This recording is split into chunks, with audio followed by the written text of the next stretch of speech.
celui de l'horizon.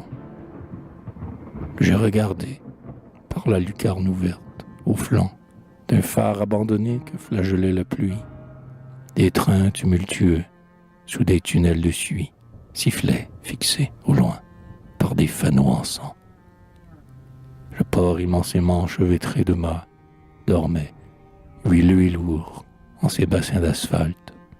Un seul levier, debout sur un bloc de basalte, serrait, en son poing noir, un énorme accoma.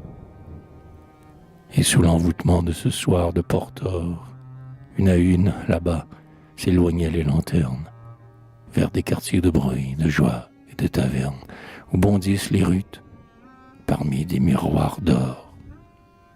Quand en plaie énorme et rouge, une voile, soudain, se méfiait au vent, cingla vers les débarcadères.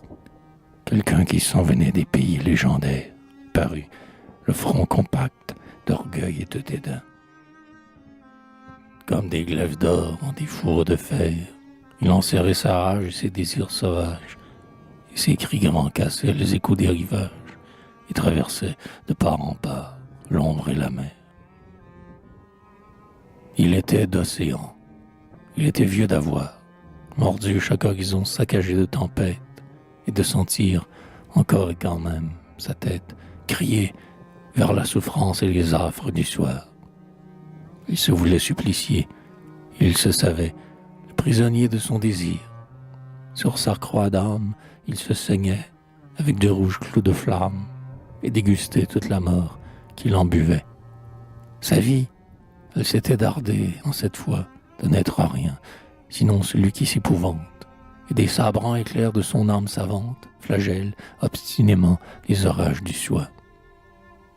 Effrayant, effrayé, il cherchait le chemin vers une autre existence éclatée en miracles, en un désert de rocs illuminés d'oracles, où le chêne vivrait, où parleraient les reins, où tout l'orgueil serait se vivre en déploiement d'effroi sauvage, avec sur soi la voix profonde, étonnante des dieux qui ont tordu le monde, grande terreur sous le froid d'or des firmaments.